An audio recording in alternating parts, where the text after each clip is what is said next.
question. Matt, il s'appelle Matt, sans doute Mathieu ou Mathias, nous écrit aussi. Parce qu'il aime les maths. Voilà, peut-être aime-t-il les maths, effectivement. En tout cas, il aimerait bien mettre en location un bien immobilier et il nous demande, il est courageux d'ailleurs, il n'y en a plus beaucoup des gens qui veulent mettre en location dans le contexte, mais enfin voilà, il nous demande comment choisir entre la location nue et le loueur meublé professionnel. Lequel des deux modèles choisir?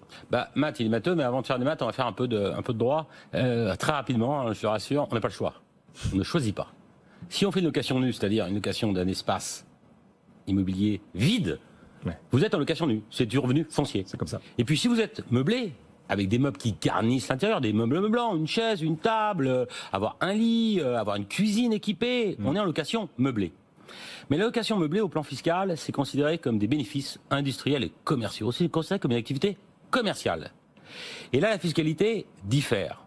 Dans un cas, on a une fiscalité qui est celle des revenus fonciers, avec le micro-foncier, donc l'abattement, si Matt a 10 000 euros de revenus annuels, et on applique un abattement de 30%, 7 000 euros sont taxables, et sont taxables au barème progressif de l'impôt sur le revenu. Mais s'il y a une location meublée, jusqu'à 77 700 euros, c'est énorme, hein, le montant, eh bien, il peut être considéré en micro-BIC, et là, l'abattement, il n'est pas de 30%, il est de 50%.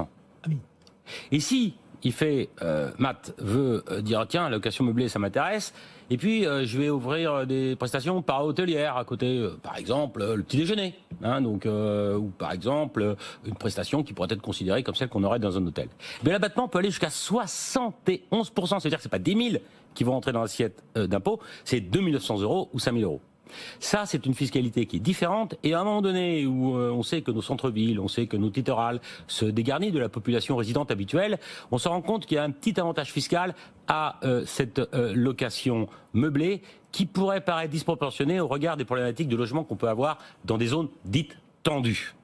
Ok, enfin le loueur meublé professionnel, ça a l'air pas mal du tout. C'est pas du tout, mais juste un point aussi, mon cher Guillaume. Oui. Faut quand même dire à Matt que dans le projet de loi de finances pour 2024, il risque d'avoir une remise en cause de cet avantage important. C'est-à-dire que les 50% d'abattement que je visais en location meublée classique risquent de passer à 30%. Hein, il y a une proposition de loi. Proposition de loi, ça vient des députés. Déjà qu'on a du mal à trouver de nouveaux bailleurs. Eh oui, mais proposition de loi qui a été faite pour justement faire que ces disproportions de traitement fiscal soient arrêtées à l'occasion du projet de loi de finances pour 2024. Je crois que Bercy, dans le projet de loi de finances, va nous pondre quelque chose de nouveau en la matière. Donc, Matt, on se revoit l'année prochaine sur ce sujet.